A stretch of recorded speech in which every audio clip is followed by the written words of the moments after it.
Now, before we get into those two parts, though, I'd like to start the shows when possible, reacting to what's going on in the news. In particular, I have an article I want to talk about that we didn't really get around to talking on the last episode, but we should have because it's by me.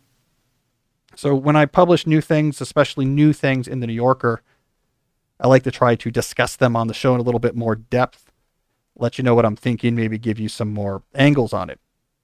So a couple weeks ago, I published my latest for the New Yorker. It's titled TikTok and the Fall of the Social Media Giants. If you are watching this episode instead of just listening, so if you're at youtube.com/Cal Newport Media, you'll see the article on your screen as well. Now, why I thought it was important to talk about this topic is not that I haven't talked about it before on the show, but because of the opposite of that. I've talked about this topic a lot on the show. That's kind of what makes this cool for us. This is one of the first instances, I would say, of an idea whose birth was this podcast. I began bouncing these ideas around here with you, my listeners, and it evolved into a more polished form, the New Yorker. So here we are, Deep Questions Podcast, impacting the world of news. So you've heard these ideas before, but they're a lot more polished now. So let's go through it quickly. So I begin the article quoting Blake Chandlee, TikTok's president of Global Business Solutions, talking about competition from Facebook. This is where he said, look, we're not worried. Facebook is a social platform built on a social graph. TikTok is an entertainment platform. These are two different things. Zuckerberg needs to stay in his lane. We have our own lane. That name should sound familiar. Blake Chandlee, I talked about him on the show because I discovered this interview from one of you, my listeners sent it to me at my interesting@calnewport.com email address. So then I went deeper into this.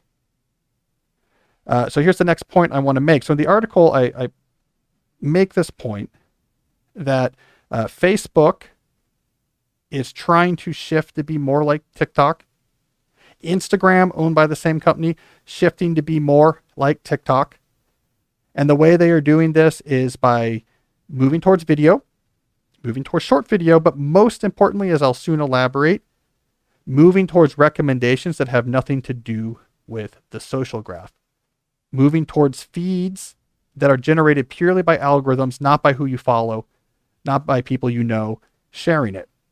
So here's the quote from the article.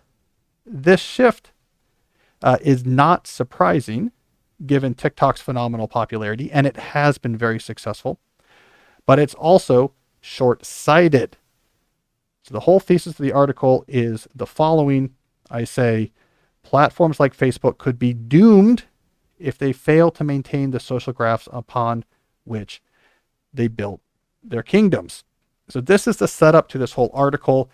TikTok's really popular. Companies like platforms like Facebook, I should say, are trying to be more TikTok-like to stave off the competition and try to have faster user growth. This could, however, doom them. All right, so let me elaborate this argument. What I'm getting at in this, the original take on this point is there's real advantages to having an online company like Facebook or Instagram, or as you'll see, Twitter, that relies on a social graph. And to be clear, by social graph, I mean all of these individual friend requests, all these individual follow clicks, this topology of connections that human users built up, click by click, decision by decision, over months and months and years of use. These really rich networks. These give a real advantage to the early mover platforms who have built them up. One is a network effect advantage, so I'm highlighting these here. So I mentioned, for example, once Facebook had 100 million followers, active users, I should say, which it got by 2006, it became hard for anyone else to compete on a model of the people you know are here, and so you can see what the people you know are up to. Once you have 100 million users on one platform, how do you start from scratch and say, well, we only have 10,000, but we're growing? So that's a huge network effect advantage. There are also other advantages to these topologies. I talk a little bit in this article about the introduction of the retweet button to Twitter. I think people don't understand the degree to which the introduction of the retweet button not only made Twitter into a lasting company of cultural influence, but also really transformed social media. So here's what happened when they introduced the retweet button. The friction required to send a link or tweet to your entire follower base went down to almost nothing. Before we had the retweet button, people in Twitter would have to copy tweets and they would put RT. So you remember this? If you're old enough, you would put RT in caps, colon, and then you would quote, just copy and paste, quote the tweet that you're retweeting, and then you would put at the original person who retweeted it below it. That's a pain. Retweet button, you see something you like, click a button, and it spreads. That reduction in friction made all of the difference. It unlocked what I call a fierce viral dynamic.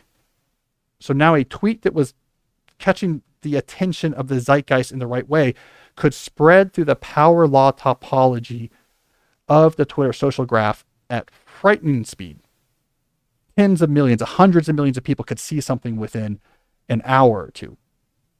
And this all was based off these individual user decisions to retweet or not retweet. They see it from a few people, they retweet it. This turned out to have two hugely powerful effects. One, it attracted more interesting people to platforms like Twitter because there's potential here. You had the potential of reaching millions of people if what you wrote caught on just right. So now more interesting people came to Twitter. That's another big network effect advantage. If all of the interesting people are on Twitter, when a competitor came along like Parler or Gab, they didn't do as well because there wasn't as many interesting people on there saying interesting things. Perhaps more important, these fierce viral dynamics also gave way to a frighteningly effective distributed curation mechanism. So what happened is all these individual decisions to tweet and retweet created this human-powered curation algorithm that was really, really good at figuring out what's the most interesting, controversial, outrageous, funny, off the wall, but perfect meme, whatever it was. It did a really good job of selecting for these things and amplifying it so millions of people could see. Right? So that was very effective. So suddenly Twitter not only had interesting people on there, but it had this really good human-powered curation, distributed curation algorithm that meant when you went on Twitter, you were going to see interesting things or funny things or outrageous things. And again, this is not sophisticated machine learning algorithms at play here. This is just the epiphenomenon of a lot of individuals clicking retweet or not. And that's very powerful. So then as I get into it, Facebook noticed, oh, this retweet thing is working. So then by 2012, we get a share button added to the mobile app of Facebook. It's exactly retweet. They too wanted to take advantage of that distributed curation. All right, so here's my summary. Both Facebook and Twitter are built on the same general model of leveraging hard to replicate large social graphs to generate a never-ending stream of engaging content, a strategy that proved to be robust in the face of new competition and incredibly lucrative. So it's these social graphs and those three advantages I just summarized. The people you know are on there, the interesting people are on there, and you have the distributed curation effect of the share and retweets. That made the small number of companies who got there first, Facebook, Instagram. I took this out of the article, but I had a piece in there before about how Instagram basically, they were able to make a run at the castle that Facebook was building because Facebook didn't understand image. And Instagram made it much easier to have these beautiful images filtered, perfectly sized for iPhones. That was so powerful, that media, that they were able to build a new audience from scratch before Facebook squashed that by buying them. So you have Facebook, you have Instagram, you have Twitter. These big social graphs that can produce a non-stop stream of engaging content of a style that no one else can compete with.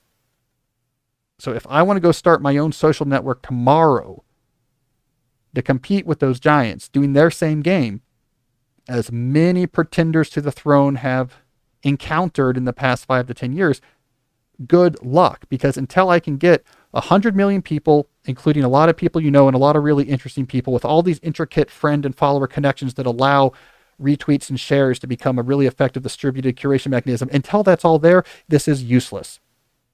It's not that interesting. I'd rather just go on Twitter. I'd rather go on Facebook. I'd rather go on Instagram. So they had this redoubt, this digital redoubt that was almost impossible for anyone to raid. And so that's why these pseudo monopolies grew bigger. It's why their influence on our culture became stronger. It's why we began to get really worried starting around 2016, 2017 about just how much power these small number of companies had, because they were immune to competition. And in my opinion, were strangling the potential of the interactive web 2.0 by taking the democratic weirdness of the internet, the distributed homespun eccentricities of the internet, and capturing it all into a small number of walled gardens. All right. Then you get TikTok. And TikTok is the weird knight that came out of the bog that's suddenly threatening all the castles. It's the, I don't know Game of Thrones well, but the woman with the dragons who comes out of nowhere and suddenly the Lannisters? Do I have that right, Jesse? I don't know. I don't know Game of Thrones. I don't know. But there's these people in charge, and then there's this woman who had dragons and kind of came out of nowhere. And TikTok is that. Okay, so why? So this is the second part of my article. So the case I make is the effectiveness of the TikTok experience is found in what it doesn't require. So TikTok's brilliance is it's the same sort of user-generated content distraction experience, but it does not leverage a social graph. And this was the point that Blake Chandlee was making in that very important interview. TikTok does not care if people you know are on TikTok. TikTok does not care if famous people are on TikTok. TikTok does not care who you follow or what you can share. There are some social features in TikTok. No one uses them. It is purely algorithmic. It looks at the total pool of available videos. And by they, I mean this brutally effective machine learning loop, and says, what should I show you next? What should I show you next? And as far as I can tell, I really went deep into this. I tried to understand what was happening with this algorithm. It's all proprietary, but there is some hints. I think the best hints probably come from the Wall Street Journal, which did a big study where they created hundreds. Well, actually, it should be the New Yorker fact checker corrected on me on this.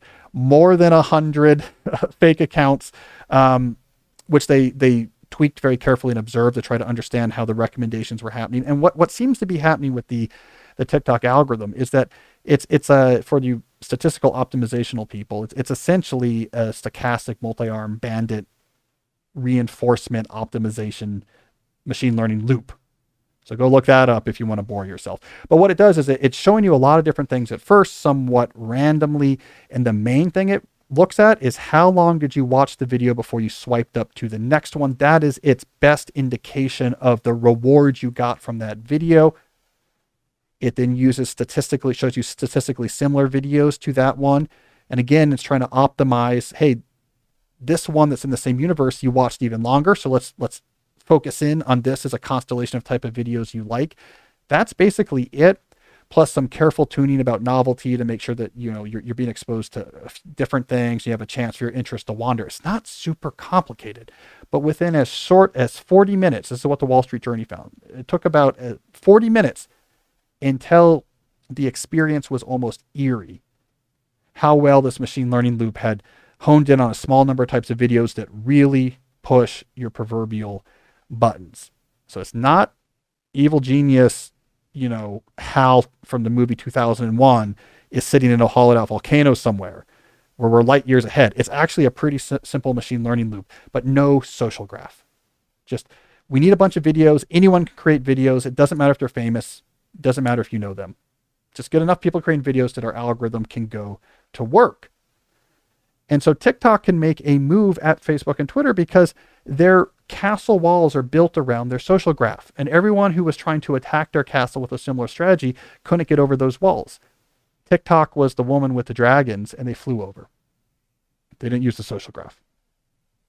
Okay, so what's going to happen?